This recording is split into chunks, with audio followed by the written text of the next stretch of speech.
আমার প্রিয় ছাত্রছাত্রী, এই ভিডিওতে আমি মাধ্যমিক 2025-এর পরীক্ষার্থীদের জন্য অঙ্কের কিছু স্পেশাল টিপস জানাবো। এই অঙ্ক যে পরীক্ষাটা হবে, সেই পরীক্ষার যে উত্তরপত্র থাকে, সেই উত্তরপত্রে কিভাবে উত্তর লিখবে তার কিছু গাইডলাইন্স থাকে।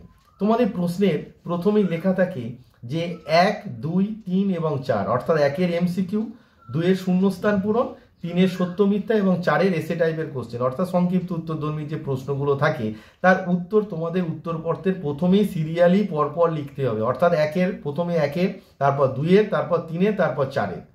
এখানে অর্ডার মেনটেন করতে হবে এবং 4-এর পর থেকে যে প্রশ্নগুলো থাকবে, অর্থাৎ 4, 5 থেকে 15 পর্যন্ত যে প্রশ্নগুলো থাকবে সেগুলোর অর্ডার মেনটেন তোমরা নাও করতে পারো, কিন্তু 1 থেকে 4 এই প্রশ্নগুলোর উত্তর দেওয়ার সময় অর্ডার মেনটেন করতে হবে। এবং 1-এর MCQ, 2-এর শূন্যস্থান পূরণ এবং 3-এর সত্য মিথ্যা, তারও একটি নির্দিষ্ট গাইডলাইন আছে, সেইটা মেনে তোমাদের উত্তর দিতে হবে। অর্থাৎ 1-এর যে MCQ করছো তার যে রাফ ওয়ার্ক পাশে করে দেখাতে হবে। আমি এখানে টেস্ট পেপার 118 নম্বর পেজের 1, 2, 3 এবং 4-এর একটি প্রশ্নের উত্তর তোমাদের করে দেখিয়েছি কিভাবে উত্তরপত্রে তোমরা উত্তর লিখবে। আর একটা কথা বলে রাখি যে অঙ্ক পরীক্ষার সময় কোনো রকম টেনশন করবে না। টেনশন করলে কি হয়, তোমাদের ক্যালকুলেশন ভুল হবে। তোমরা ভালো করে প্রত্যেকটা টপিক, সিলেবাসে যত টপিক আছে প্রত্যেকটা টপিক ভালো করে পড়ে যাবে এবং টেনশন করবে না। প্রত্যেকটা টপিক জানলেই তোমরা এই 1 থেকে 4, এই প্রশ্ন 1 থেকে 4-এর যে প্রশ্নগুলো থাকে এগুলো তোমরা ভালোভাবেই করতে পারবে। এখানে কোনো টপিক বাদ দেবে না, সাজেশন ওয়াইজ পড়াশোনা করবে না, প্রত্যেকটা টপিক ভালো করে জানতে হবে। হ্যাঁ, পরীক্ষায় ধরো পাটিগণিত বা উপপাদ্য কিছু সাজেশন হয়, সেটা করছো, সেটা ভালো করে করো, কিন্তু সাজেশনের বাইরে যে উপপাদ্যগুলো আছে সেগুলো সম্বন্ধে তুমি জানবে না, এটা হতে পারে না। প্রত্যেকটা উপপাদ্যের স্টেটমেন্ট এবং তার চিত্র ভালো করে জানতে হবে। প্রত্যেকটা ধরো পাটিগণিত, বীজগণিত, তোমাদের ত্রিকোণমিতি, পরিমিতি যে টপিকগুলো আছে বা রাশি বিজ্ঞানের যে টপিকগুলো আছে, সমস্ত টপিকের বেসিক কনসেপ্ট তোমায় জানতে হবে। তাই সেই কনসেপ্টগুলোকে ভালো করে দেখে নেবে এবং মাথা ঠান্ডা রাখবে। পরীক্ষার হলে কারোর সঙ্গে কথা বলবে না এবং কেউ ডাকলে সাড়া দেবে না। কারণ ধরো তুমি একটা অঙ্ক করছো, পিছন থেকে কেউ ডাকলো, তাহলে কি হলো, তোমার যে কনসেন্ট্রেশনটা নষ্ট হয়ে গেল। পরবর্তীকালে তার ডাকে সাড়া দিয়ে তুমি যখন অঙ্কটা করতে আসবে তখন কি হবে না, ভুল হয়ে যাওয়ার একটা সম্ভাবনা থাকে। এবং তুমি যখন সাড়া দিচ্ছ বা কেউ ডাকছো, যিনি ইনভিজিলেটর থাকেন তিনি কিন্তু বিরক্ত হবেন এবং তোমাকে বকবেন, তার ফলেও তোমার কনসেন্ট্রেশন নষ্ট হয়ে যেতে পারে। তোমার যে কোনো জিজ্ঞাসা, তোমার প্রশ্ন সংক্রান্ত যে কোনো জিজ্ঞাসা তুমি কার কাছে জিজ্ঞাসা করবে, তোমার সামনে যিনি ইনভিজিলেটর থাকবেন, অর্থাৎ পরীক্ষা রুমে যে ইনভিজিলেটর থাকেন, স্যারেরা থাকেন, সেই স্যারেদেরকে তোমার যাবতীয় প্রশ্ন করবে। ওনারা ঠান্ডা মাথায় তোমাদের সেই প্রশ্নের উত্তর বলে দেবে। কিভাবে কোনো প্রশ্ন সংক্রান্ত কোনো সমস্যা থাকলে সেই উত্তর অবশ্যই বলে দেবে। চলো তাহলে কিভাবে তোমরা উত্তরপত্রে উত্তর লিখবে এই 1 থেকে 4-এর যেটা মেন পার্ট, অর্থাৎ তোমাদের উত্তরপত্রের প্রথমের মেন পার্ট, সেটা সম্বন্ধে আলোচনা করি। আর আমার তরফ থেকে তোমাদের জন্য অনেক অনেক শুভকামনা জানাই। চলো তাহলে স্টার্ট করা যাক। মাধ্যমিকের যে ফাইনাল এক্সাম হবে তোমাদের, সেই ফাইনাল এক্সামে কিভাবে তোমরা ম্যাথের কোশ্চেন নাম্বার 1, 2, 3 and 4 কমপ্লিট করবে, সে তার একটা খসড়া চিত্র আমি তোমাদের সামনে তুলে ধরব। তোমাদের সামনে পরীক্ষা আর মাত্র 2 দিন বাকি আছে। আজকে বুধবার, তো বৃহস্পতি, শুক্র, স্যাটারডে তোমাদের এক্সাম। তাই তোমাদের একটা নির্দিষ্ট নিয়মে কিভাবে 1, 2, 3 এবং 4 নম্বরের প্রশ্নের উত্তর দিতে হবে সেটি আমি ফাইনালি বলে দিতে চলেছি। দেখো, তোমাদের কোশ্চেনের প্রথমেই লেখা থাকবে যে কোশ্চেন নাম্বার 1, 2, 3 and 4, এই 4টি প্রশ্নের উত্তর তোমাদের খাতার প্রথমেই করতে হবে। অর্থাৎ কোশ্চেন নাম্বার 1-এর কোনো একটি প্রশ্নের উত্তর যদি তোমার জানা না থাকে, তার জন্য নির্দিষ্ট পরিমাণ জায়গা ফাঁকা রেখে পরবর্তী প্রশ্নের উত্তর তোমাদের দিতে হবে। পরে যখন মনে পড়বে শেষের দিকে যে আমি এই প্রশ্নের উত্তরটা ট্রাই করব, তখন ওই নির্দিষ্ট জায়গাতেই করতে হবে। কোশ্চেন নাম্বার 1 বা 2 বা 3 or 4 কোনো একটা প্রশ্নের উত্তর তুমি একদম শেষে গিয়ে করবে, শেষে যে পেজ থাকবে সেই পেজে করবে, এরকম করলে হবে না। তাই পর তোমাদের করতে হবে। এবার আসি কোশ্চেন নাম্বার 1। কোশ্চেন নাম্বার 1-এ থাকে মাল্টিপল চয়েস কোশ্চেন। তার জন্য তোমাদের যে পেজটা দেওয়া থাকবে, সেই পেজে রাফ একটা এরকম লাইন টেনে নেবে, আমি যেভাবে খাতায় দেখিয়েছি, উপরে লিখে নেবে রাফ ওয়ার্ক। এবার ধরো কোশ্চেন নাম্বার 1-এর 1 নম্বর যে প্রশ্নটি আছে সেটি করার সময় তোমরা কিভাবে করবে আমি তোমাদের টেস্ট পেপারে 118 নম্বর পেজের একটি প্রশ্ন নিয়ে তোমাদেরকে কিভাবে মানে মাধ্যমিকে এইগুলো লিখবে সেটাই তোমাদেরকে আমি একটু জানিয়ে দিচ্ছি। ধরো 1 নম্বর প্রশ্নটা বলেছে X% বার্ষিক সরল সুদের হারে কোনো মূলধন X বছরের সুদ X টাকা হলে মূলধনের পরিমাণ কত হবে। X% বার্ষিক সরল সুদের হারে কোনো মূলধনের X বছরের সুদ বলেছে X টাকা হলে মূলধনের পরিমাণ কত। তাহলে এই যে প্রশ্নটি আছে সেখানে অপশান দিয়েছে X টাকা, 100X টাকা, 100/X টাকা, 100/X² টাকা। তো এই প্রশ্নটি আগে তোমরা রাফে সলভ করবে, সলভ করে যেটা আনসার হবে সেটি তোমরা মূল পেজে লিখবে। তো কিভাবে করবে দেখে নাও। তাহলে প্রথমে তোমরা এই রাফে প্রশ্নের সমাধানটা করবে। তাই প্রশ্নে কি বলেছে, মূলধনটা জানো না, তাহলে মূলধন এখানে বেশি কিছু লেখার দরকার নেই, শর্টকাটে শুধু লিখবে মূলধন সমান পি ধরে নিলে। এবার তোমাকে বলেছে যে X% সরল সুদের হারে কোনো মূলধনে X বছরের সুদ হচ্ছে তোমার দেওয়া আছে X টাকা, তার মানে আই সমান দেওয়া আছে কত, X টাকা। আই মানে কি আমরা জানি, সূত্রটা লিখবে PRT/100 সমান হচ্ছে X, হুইচ ইমপ্লাই দেখো পি মানে হচ্ছে আসল, আসলটা পি থাকছে, আর মানে হচ্ছে সুদের হার, বার্ষিক সরল সুদের হার বলেছে X, টি মানে হচ্ছে সময়, সময়টা কত বলেছে না X বছর, তাহলে এখানে লিখলে X/100 ইকুয়ালস টু কত X। দেয়ারফর পি সমান তোমার কত দাঁড়ালো, পি সমান দাঁড়ালো তোমার 100, এই যে 100টা X এর সঙ্গে মাল্টিপ্লাই হয়ে গেল, আর নিচে হচ্ছে দুটো X চলে এলো, তাহলে একটা X কেটে গেল, তাহলে আনসারটা কত হলো 100/X। এবার দেখো তোমাদের অপশান সি আছে, দেখো যে 100/X টাকা, তাহলে আনসারটা তোমরা কিভাবে লিখবে, তাহলে আনসারটা তোমরা লিখবে যে একের দাগ দিয়ে লিখলে যে অপশান সি তুমি লিখে দিলে যে 100, পুরো অপশান শুধু সি লিখে এলে হবে না, সিতে যেটা আছে সেটা লিখতে হবে 100/X টাকা। এবার হয়ে গেল। এবার লক্ষ্য করো যখন পরে নেক্সট যে 2 নম্বর প্রশ্নটা যখন আনসার করবে তখন দেখো রাফ কত দূর হলো, এই পর্যন্ত রাফ হলো, এই সোজা করে গিয়ে এখানে তোমরা দেবে 2 নম্বর দাগ, মানে যতদূর রাফ হলো সেই পেজটা, মানে এটা হচ্ছে 1-এর রাফ হলো, এরপরে তোমরা দাগ দিয়ে দেবে 2 নম্বরের রাফ। তাহলে কি হবে, যখন যে খাতা দেখবে, যিনি খাতা দেখবেন আর কি, তখন ওনার কি হবে, সুবিধা হবে যে তুমি পাশে রাফ ওয়ার্ক করেছো, তুমি আনসারটা লিখেছো, তুমি কারো দেখে লেখো না, তুমি নিজে করে দেখেছো। তাহলে রাফ ওয়ার্কটা নির্দিষ্ট পরিমাণ একটা পেজ তোমরা মার্জিন টেনে উপরে লিখে নেবে। তাহলে 2 নম্বরের যে প্রশ্নটা আছে এবার সলভ করবে। 2 নম্বরে কি বলছে দেখো, যে দ্বিঘাত সমীকরণের বীজদ্বয় 3 এবং 4 সেই সমীকরণটি হলো। তাহলে যে দ্বিঘাত সমীকরণের বীজদ্বয় 3 এবং 4 সেই সমীকরণটি হলো। এবার দেখো এটি সলভ করতে গেলে আমরা কি জানি, যে দ্বিঘাত সমীকরণের বীজদ্বয় জানা থাকলে সমীকরণটা কি হয়, রাফে বেশি কিছু লেখার দরকার নেই। তাহলে সমীকরণটা হবে X মাইনাস বীজদ্বয়ের যোগফল। বীজদ্বয়ের যোগফল মানে কত দিয়েছে না, বীজদ্বয় তোমাদের বলে দিয়েছে যে এখানে 3 এবং 4, তাহলে বীজদ্বয়ের যোগফল লিখলে 3 + 4 × X প্লাস আমরা কি জানি সূত্র, বীজদ্বয়ের গুণফল, এটি তো সূত্র ইকুয়ালস টু 0, যে কোনো দ্বিঘাত সমীকরণের বীজদ্বয় যদি বলে দেয় তাহলে সমীকরণটি কি হয়, x² মাইনাস বীজদ্বয়ের যোগফল × X প্লাস বীজদ্বয়ের গুণফল, হুইচ ইমপ্লাই আমার কি দাঁড়ালো x² minus 7x plus 12 equals to 0। তাহলে আমাদের আনসার দাঁড়ালো x² minus 7x plus 12 equals to 0। তাহলে আমাদের এবার দেখে নাও সেটি আছে কিনা, দেখো এটি অপশান এতে আছে x² minus 7x plus 12 equals to 0। তাহলে আমরা আনসারটা কিভাবে লিখব না, অপশান এ বলে দিয়ে x² minus 7x plus 12 equals to 0, এইভাবে তোমাদের করতে হবে। তাহলে দেখো 2 নম্বর প্রশ্নটা এই পর্যন্ত হলো, তার মানে এই সোজা করে 3 নম্বরটা এবার এর নিচে লিখলে 1 2 3 নম্বর দাগ দিলে এবার এর নিচে যেখানে হবে আর কি সেই সোজাই দিতে হবে, মধ্যিখানে স্পেস পড়ে থাকবে, ঠিক আছে, এইভাবে তোমরা আনসার করবে। বা 3 নম্বর প্রশ্ন দেখো, 3 নম্বরে বলছে যে দেখো 2a equals to 3b equals to 4c হলে a/b/c হবে। তার মানে তোমার দেওয়া আছে 2a equals to 3b equals to 4c হলে a/b/c কত।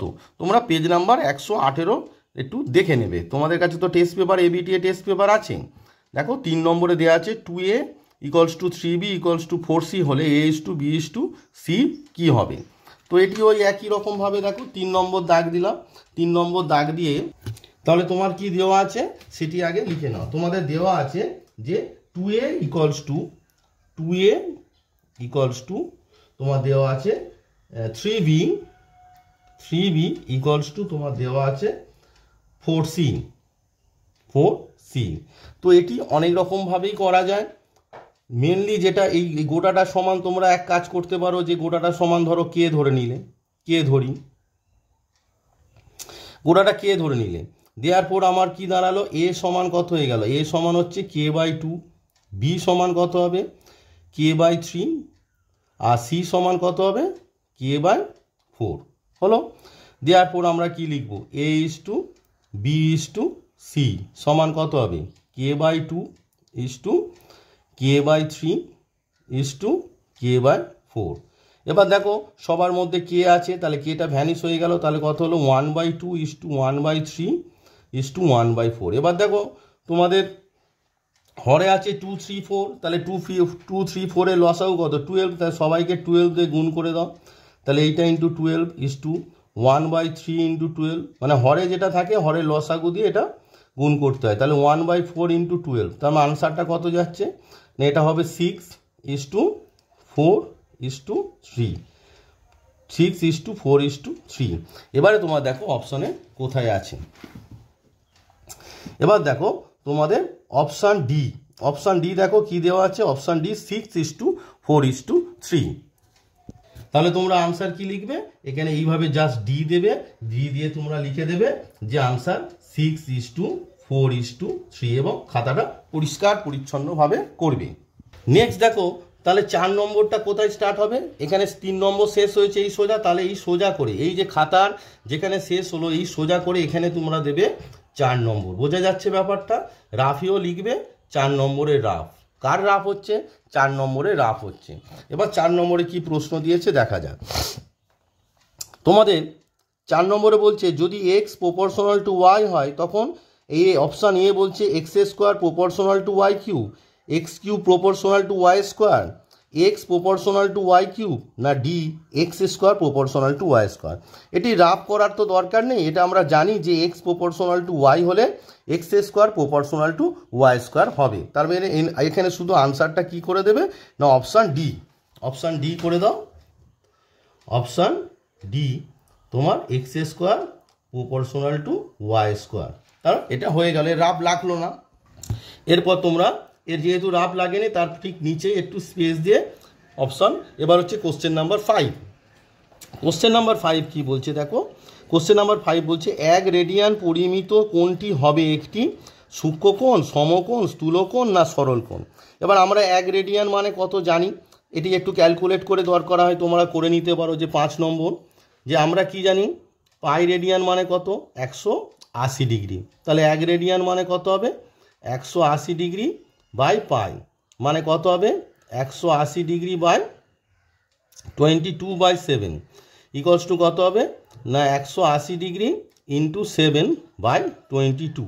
তো এটিকে ক্যালকুলেট করলে কি দাঁড়ায় দেখো, তো তোমার এটা গুণ করলে 180 ইন্টু 60 হচ্ছে 1260 বাই 22। এবার দেখো 22 দিয়ে 1260কে তুমি ভাগ করে নাও, এটা আমরা জানি সূক্ষ্মকোণ হবে, তবু তোমাদেরকে দেখিয়ে দিচ্ছি কীভাবে হচ্ছে। এটা প্রথমে 5 দিয়ে যাবে, 5 2 যা 10, 5 11 মানে 110, তাহলে কত আছে 6 পড়ে আছে, ডিগ্রিটা নয় এমনি জাস্ট ভাগ করবে 60 মানে কত যাবে বলো, তোমার 3 দিয়ে যাবে, 3 দিয়েও যাবে না, তোমার 2 দিয়ে যাবে, 2 দিয়ে গেলে কত হচ্ছে 44 হচ্ছে, তার মানে 6 পড়ে আছে, তারপর পয়েন্ট বসিয়ে 0, এইভাবে তোমার চলতে থাকবে। মানে অ্যাকচুয়ালি তোমার যদি এটাকে পয়েন্টে না নিয়ে যাও তার মানে তোমার আনসারটা হচ্ছে 52 আর 6/22 মানে হচ্ছে তোমার দাঁড়াচ্ছে 52, আর এটা কাটাকুটি করলে 3 আর 11 মানে 3/11 ডিগ্রি দাঁড়াচ্ছে, যেটি 52 3/11 মানে এটি কি সূক্ষ্মকোণ, তার মানে তোমাদের আনসারটা কি হবে না এটি হবে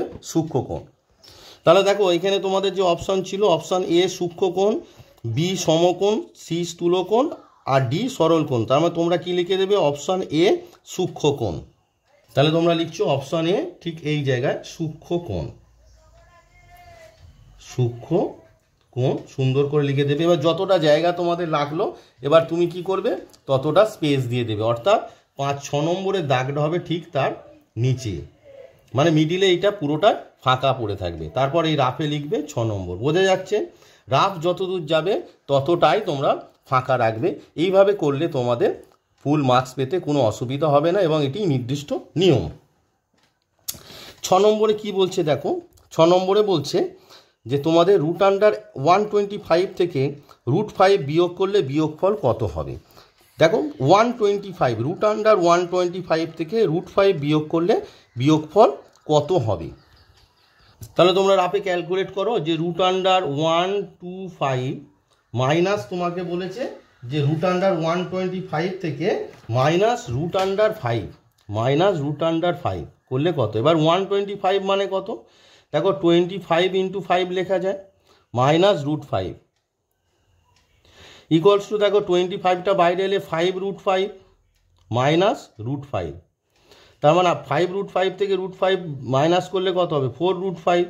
4টা আবার রুটের মধ্যে ঢুকিয়ে দাও, তার মানে কত হবে, 4টা ভিতরে গেলে কত হবে 4² মানে কত হবে 4×4 = 16, তার মানে আনসারটা হচ্ছে 5 16 80, তার মানে তোমার আনসার হলো √ 80। এবার তোমরা অপশানে দেখো যে তোমাদের √ 80 অপশানে আছে কি না। তা অপশানে আছে প্রথমেই দেখো √ 80 আছে, বি √ 120, সি √ 100 আর কোনোটিই নয়, তার মানে আমাদের আনসার হবে এ √ 80। তাহলে এখানে লিখে দাও অপশান এ লিখলে তারপর √ 80 দিয়ে দিলে।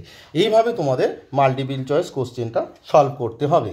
পেজ যখন তোমরা পাল্টাবে মানে নেক্সট পেজে যাবে তখন উপরে আবার এইভাবে লাইন টেনে নেবে, নিয়ে নেবে রাফ বলে লিখবে। এবার হচ্ছে 2 নম্বর প্রশ্নের উত্তর তোমরা করছো। তাহলে 2 নম্বর দাগ দিলে 2-এর 1 আছে কি শূন্যস্থান পূরণ। তো শূন্যস্থান পূরণ হলে কি হয়, পুরো বাক্যে প্রশ্নের উত্তরটা তোমরা দেবে।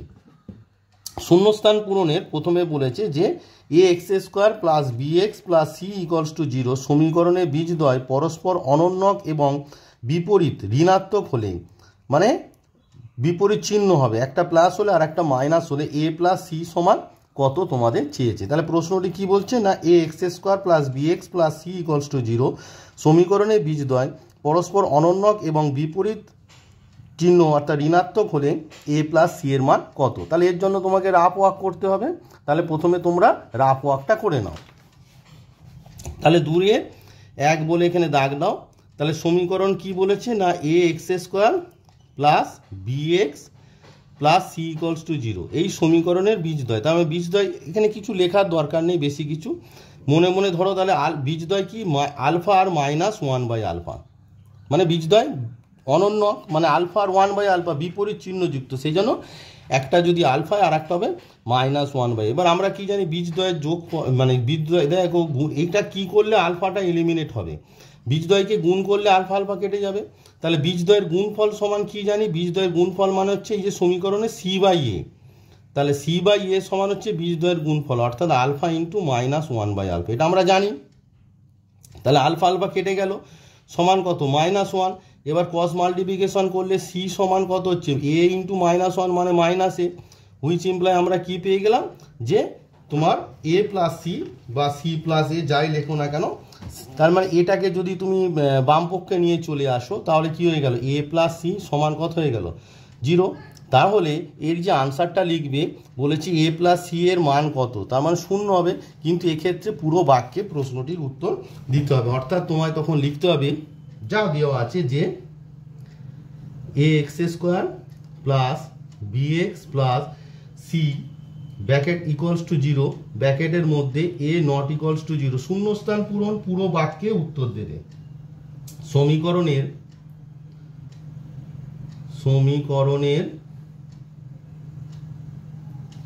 বীজদ্বয়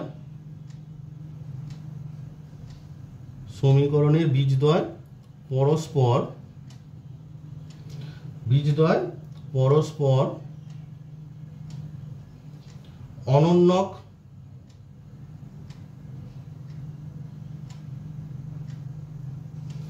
এবং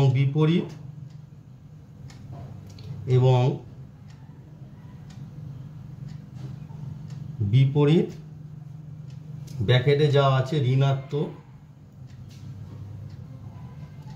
ঋণাত্মক হলে তোমাদের বলেছে এ প্লাস সি সমান দিয়েছে, সমান কত হলো, তোমার আনসার হলো 0 বলে তলায় দাগ দিয়ে দিলে, এই হয়ে গেল শূন্যস্থান পূরণ। তারপর 2 নম্বরে বলেছে কি, অর্ধবৃত্তস্থ কোণ ড্যাশ, তার মানে তোমাকে গোটাটাই লিখতে হবে। আমরা কি জানি অর্ধবৃত্তস্থ কোণ সমকোণ, তাহলে আমরা লিখে নিলাম অর্ধবৃত্তস্থ কোণ কি না সমকোণ, অর্ধবৃত্তস্থ কোণ সমকোণ বলে এবারে কি করবে না নিচে একটা আন্ডারলাইন করে দেবে, মানে শূন্যস্থানে যেটি হচ্ছে সেটার নিচে আন্ডারলাইন করে দিলে। নেক্সট বলছে 3 নম্বরে যে √3 - 5 এর অনুবন্ধীকরণী বলেছে ড্যাশ, অনুবন্ধীকরণী ড্যাশ। এবার আমরা কি জানি যে অনুবন্ধীকরণী মানে যেটার পাশে রুট আছে সে তার চিহ্ন পরিবর্তন হয়, অর্থাৎ যেটা মূলত পাঠ আছে তার নয়, অমূলত পাঠটা, অর্থাৎ √3 আছে, √3 আগে শুধু কি হবে প্লাস আছে মাইনাস হয়ে যাবে, তার পুরো বাক্যে উত্তরটা তোমার লিখতে হবে। যেহেতু এখানে রাফ ওয়ার্ক হচ্ছে না তাই তার ঠিক যত দূর রাফ ওয়ার্ক হবে ততটা বাদ দিতে হবে, এখানে যেহেতু রাফ ওয়ার্ক হচ্ছে না তাই তার নিচেই বসে গেল। আমরা কি লিখব না √3 - 5 এর অনুবন্ধীকরণী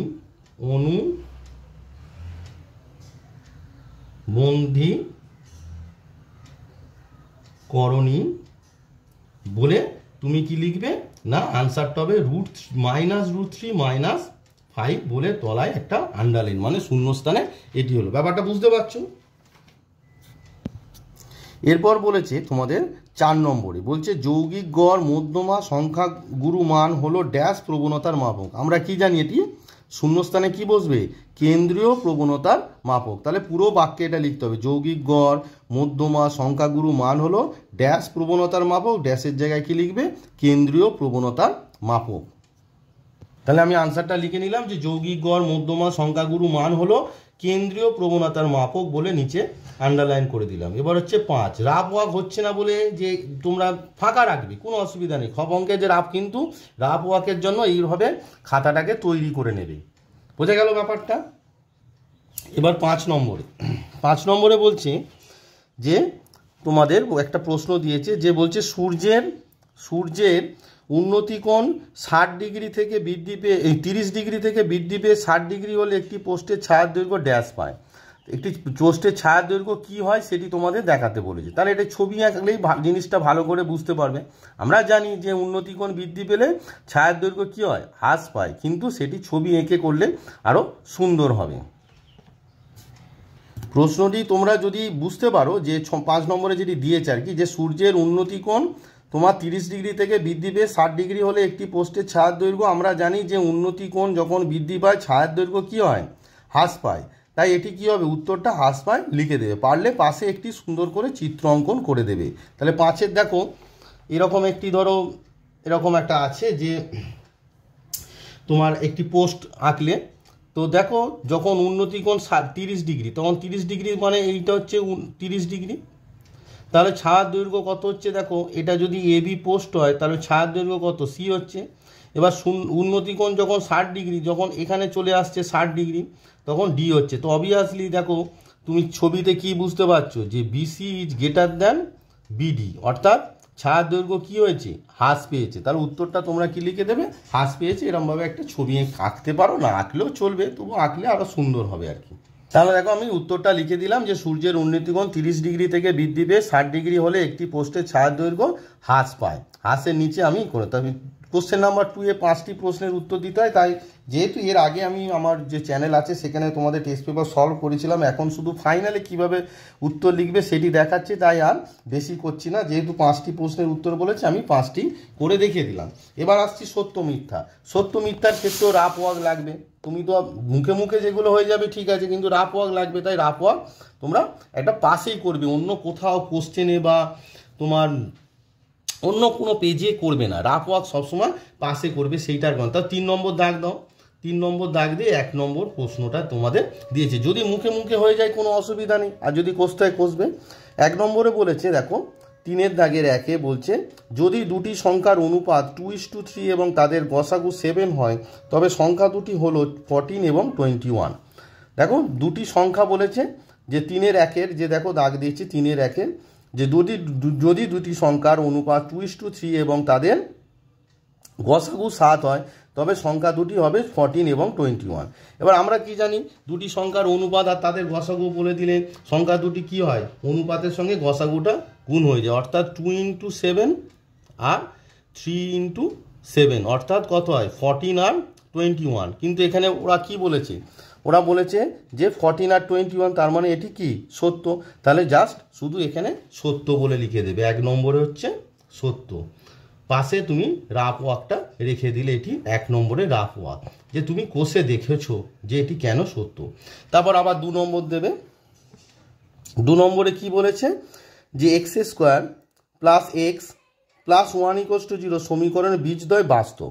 তা সমীকরণের বীজদ্বয় বাস্তব কিনা দেখার জন্য তোমাকে টেস্ট করতে হবে, কি বের করতে হবে, সমীকরণের নিরূপকটা কি বের করতে হবে।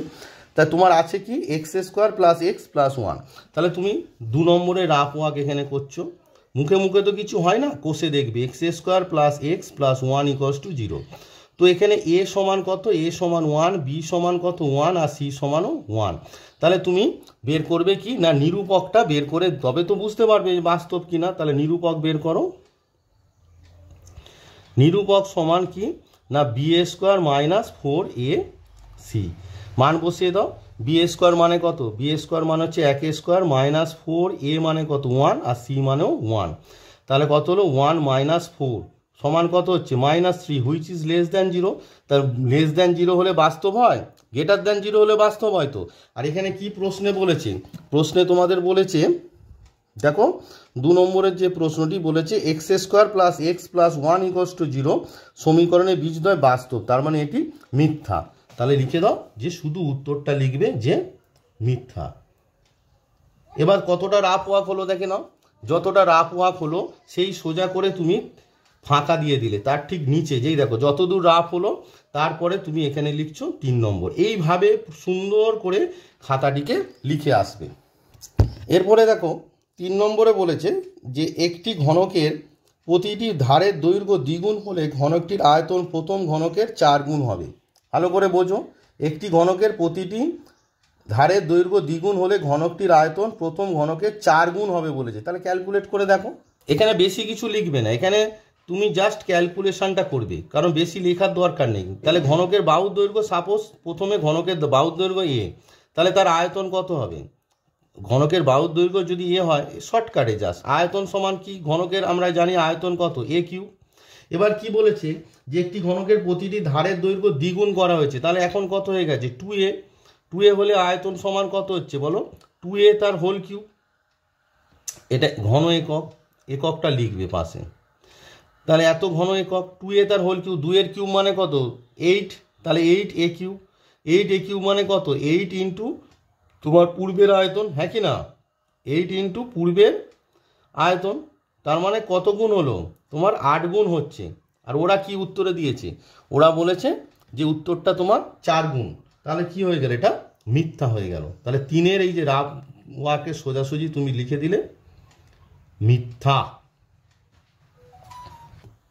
এরপর দেখো 4 নম্বরে বলছে যে ab = ca², ab = ca², bc = a² এবং ca = b² এর যৌগিক অনুপাত 1:1, অর্থাৎ 3 জনের যৌগিক অনুপাত বলেছে 1:1। তা আমরা কি জানি, যৌগিক অনুপাত মানে হচ্ছে অনুপাতের দুটো পার্ট থাকে, একটা মানে প্রথম আর দ্বিতীয় পদ, তাই তো।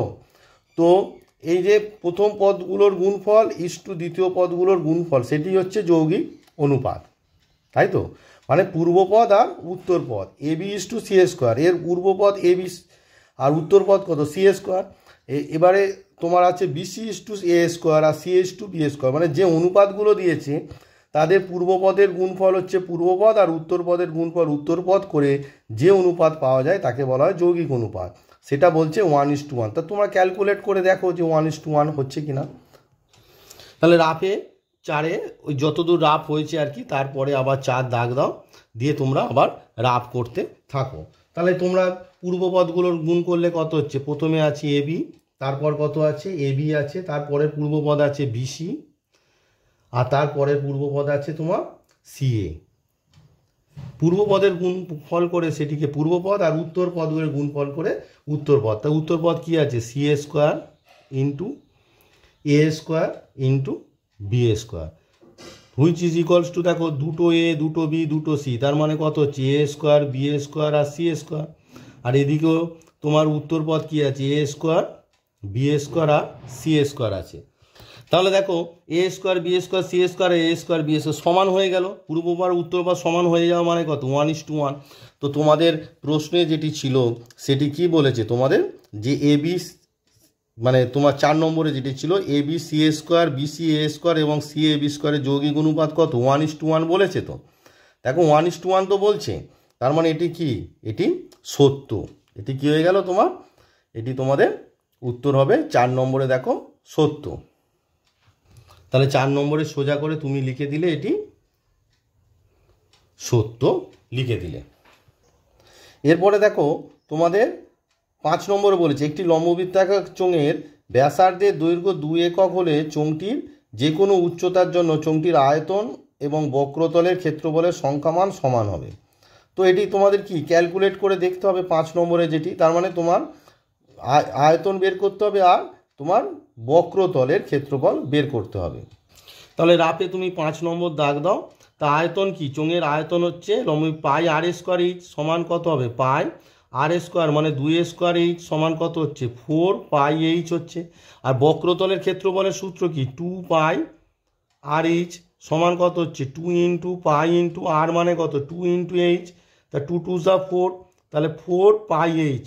লক্ষ্য করে দেখো তাহলে আয়তনটাও কত হচ্ছে 4 পাই এইচ আর বক্রতলের ক্ষেত্রফলও 4 পাই এইচ। তার মানে যে স্টেটমেন্টটা দিয়েছে সেটি সত্য। এবার দেখো ফাঁকা জায়গা রেখে এই পর্যন্ত রাফ হয়েছে 5-এর সোজা, যেখানে 5-এর রাফ হয়েছে 5-এর সোজা গিয়ে তুমি লিখে দিলে যে স্টেটমেন্টটি সত্য। তাহলে এইভাবে তোমরা 1, 2 এবং 3 নম্বর প্রশ্নের উত্তরগুলো লিখবে। এরপরে 4 নম্বরের যে প্রশ্নটি আসবে 3-এর ঠিক পরেই লিখতে হবে, সেখানেই তোমাদের বলে দেয় মানে মোট 10টি প্রশ্নের উত্তর লিখতে হয় আর তোমাদের থাকে 12টি প্রশ্ন। এখানে কিন্তু রাফ ওয়ার্ক কিছু করতে হবে না, এখানে তোমাকে পুরো অঙ্কটি কোষে দেখাতে হবে। তো কোষে দেখাতে হবে, একটি প্রশ্ন আমি সলভ করে দেখাচ্ছি কারণ তোমরা জানো এই প্রশ্নগুলো, আমি জাস্ট কিভাবে স্ট্রাকচারটা হবে সেটি আমি তোমাদেরকে দেখাচ্ছিলাম। তাহলে 1, 2, 3 পরপর হয়ে গেল। এরপর 4-এর দাগের যে প্রশ্নগুলো তখন আর রাফ ওয়ার্ক হবে না, তখন হবে পুরোটাই অঙ্কের মধ্যে তোমায় কোষে দেখাতে হবে। 4-এর দাগের আমি একটি প্রশ্নই করে দেবো, সেটি যেহেতু এতক্ষণ আমি ফরম্যাটটা বোঝাচ্ছিলাম, এখানে রাফ ওয়ার্ক করলে হবে না, এখানে পুরোটা আনসার করে দেখা। 4-এর 1-এরটা বলছে বার্ষিক 5% সরল সুদের হারে কত টাকার মাসিক সুদ 1 টাকা হবে তা নির্ণয় করো। দেখো বলেছে বার্ষিক 5% সরল সুদের হারে কত টাকার মাসিক সুদ 1 টাকা হবে তা নির্ণয় করো। তা প্রশ্নটা পড়ে আমরা কি বুঝতে পারছি, প্রশ্নটা ভালো করে দেখো। 1 নম্বরে কি বলেছে, যে তোমাকে সুদের হার বলে দিয়েছে, সুদ বলে দিয়েছে, সময়ও বলে দিয়েছে। তা আমরা জানি না কি, আমরা আসলটা জানি না, তা মনে করি আসল পি টাকা ধরে নেব। তাহলে অঙ্কটা করতে গেলে কীভাবে, তাহলে 4 নম্বরে কি হবে, 4 নম্বরের ক্ষেত্রে তোমরা কোনো রাফ যে কাটছিলে এরপরে আর কোথাও রাফ কাটার দরকার নেই। তাহলে 4 নম্বরের আনসারটা পুরোটাই তোমার অঙ্কের মধ্যে কষে দেখাতে হবে। তো 4-এর 1-একটা আমি জাস্ট কীভাবে কষবে সেটি দেখিয়ে দিচ্ছি, কারণ আমি জাস্ট তোমাদেরকে কী স্ট্রাকচারটা দেখাচ্ছি, কিভাবে তোমরা উত্তরপত্রে উত্তরগুলো পরপর লিখবে সেটি জাস্ট তোমাদেরকে দেখিয়ে দিচ্ছি। তো বলেছে 4-এর 1-একটা যে প্রশ্নটা দেখেছো আবার দেখাচ্ছি একবার, যে বার্ষিক 5%, 4-এর 1-একটা বলেছে বার্ষিক 5% সরল সুদের হারে কত টাকার মাসিক সুদ 1 টাকা তা নির্ণয় করো। তা মনে করি আমরা কি মনে করি আসল পি টাকা, তাহলে মনে করি আসল পি টাকা, তা আসল পি টাকা। এবার হচ্ছে কি তোমার এখানে কি দেওয়া আছে, তোমার দেওয়া আছে সুদের হার দেওয়া আছে। সুদের হার কত দেওয়া আছে না, তোমার সুদের হার দেওয়া আছে 5%, বার্ষিক সুদের হার, বার্ষিক সুদের হার তোমার দেওয়া আছে 5%। আর কি দেওয়া আছে, সময়টা দেওয়া আছে, সময় কত না, সময় দেওয়া আছে তোমার মাসিক সুদ 1 টাকা মানে 1 মাস, সময় সমান কত 1 মাস, কিন্তু সুদের হারটা কি আছে বার্ষিক। তাহলে 1 মাস সমান কত বছর না 1/12 বছর, 1/12 বছর। তাহলে সময় পেয়ে গেলাম। এবার কি দেওয়া আছে সুদ, প্রদত্ত সুদ ইকুয়ালস টু, প্রদত্ত তোমার সুদ সমান কত বলেছে না 1 টাকা। তাহলে প্রদত্ত সুদ সমান কত 1 টাকা। দেওয়ার পর সুদের সূত্র কি ফেলে দাও। সুদের সূত্র হচ্ছে PRT/100 সমান কত 1, হুইচ ইমপ্লাই পি মানে কত, পি আমরা জানি না, পি আর মানে কত, সুদের হার কত 5% মানে 5, ইন্টু টি মানে কত 1/12 ডিভাইডেড বাই 100 সমান 1। 5 থেকে কেটে দাও, 520 হয়ে গেল। দেওয়ার পর পি সমান কত হয়ে গেল 20টা 20 ইন্টু এই যে 12, 20 ইন্টু 12 মানে 12 2 যা 24 মানে 240। তাহলে আমার উত্তরটা কি হয়ে গেল, দেওয়ার পর আসল সমান হয়ে গেল তবে কত না 240 টাকা। তাহলে উত্তরটা লিখতে হবে, অতএব এখানে লিখতে হবে যে নির্ণেয় আসল সমান হচ্ছে 240 টাকা। কি লিখবে, নির্ণেয় আসল সমান হচ্ছে 240 টাকা। তার মানে এখানে কোনো রাফ ওয়ার্ক চলবে না, এখানে তোমার পুরো অঙ্কটায় কষে দেখো। তোমরা বুঝতে পারলে যে 1 থেকে 4 যে প্রশ্ন, এরপরে পরপর তুমি আনসারগুলো, এখানে 4-এর সমস্ত আনসার মনে 12টা প্রশ্ন থাকে, তার মধ্যে 10টা, যে 10টা তোমরা পারবে পরপর লিখবে। তার মানে 1 থেকে 4 অর্থাৎ 1-এর মাল্টিপল চয়েস, বারবার বলছি, 2-এর শূন্যস্থান পূরণ এবং 3-এর সত্য মিথ্যা, আর 4-এর হচ্ছে এসে টাইপের কোশ্চেন অর্থাৎ সংক্ষিপ্ত উত্তরধর্মী যে প্রশ্নগুলো থাকে সেই প্রশ্নগুলো তোমাদের উত্তরপত্রের প্রথমেই পরপর লিখতে হবে। যদি তোমাদের কোনো একটা প্রশ্নের ধরো উত্তর পাচ্ছ না, তার জন্য নির্দিষ্ট পরিমাণ জায়গা ফাঁকা রাখবে। প্রথমে যে প্রশ্নগুলো জানো সেগুলোর উত্তর করবে, করে শেষের দিকে সেই ফাঁকা অংশে তোমরা উত্তরগুলো লিখবে। কোনো দিনে মানে কোনো ক্ষেত্রেই তোমরা ধরো 1 2 3 4 করে 10টা প্রশ্নের উত্তর লেখা হয়ে গেছে, 10 নম্বর দাগের বা 11 নম্বর দাগের, এরকম ধরো মোট তোমাদের যে প্রশ্ন থাকে আর কি, শেষে তোমার মনে হলো যে 1-এর দাগে প্রশ্নটা আমি লিখবো না, এরকম করলে তোমার হবে না। মোট তোমাদের 15টা প্রশ্ন থাকে, তোমার মনে হলো 15 দাগে প্রশ্নের পরে তুমি 1-এর দাগের বা 2-এর দাগের বা 3-এর দাগের বা 4-এর দাগের, তখন কিন্তু এটি হবে না। একমাত্র 1 2 3 4 এটি প্রথমেই করতে হবে। পরবর্তী ক্ষেত্রে যে প্রশ্নগুলো আছে সেগুলো তোমরা মার্চ করতে পারো, মানে 6-এর পর 5 বা 7 8 9 এগুলো সিরিয়াল মেনটেন না করলেও চলবে, কিন্তু 1 থেকে 4 পর্যন্ত এগুলোকে অবশ্যই সিরিয়াল মেনটেন করতে হবে। আর মন দিয়ে করো, ভালো করে প্র্যাকটিস করো, সাজেশান ওয়াইজ অবশ্যই করো, কিন্তু পুরোপুরি সাজেশান করো না, কারণ অঙ্কের প্রত্যেকটা টপিক ভালো করে জানতে হবে, তবেই তোমরা এই যে শর্ট কোশ্চেনগুলো আছে, মাল্টিপল চয়েস, শূন্যস্থান পূরণ, সত্য মিথ্যা, এসে টাইপ যে প্রশ্নের উত্তর তোমরা করতে পারবে। সেখানে কোনো একটি চ্যাপ্টারকে যদি বাদ দিয়ে দাও, সেই চ্যাপ্টারে প্রশ্নের উত্তর কিন্তু তোমরা দিতে পারবে না। ভালো করে প্র্যাকটিস করার জন্য সাজেশান করো, কিন্তু কোনো চ্যাপ্টারকে তুমি বাদ দিতে পারো না, সমস্ত চ্যাপ্টার সমস্ত টপিককে তোমার করতে হবে। তো চলো, মন দিয়ে পরীক্ষা দেবে, মাথা ঠান্ডা করে পরীক্ষা দেবে, আর কোনো প্রকার টেনশান করবে না, তোমাদের পরীক্ষা অবশ্যই ভালো হবে।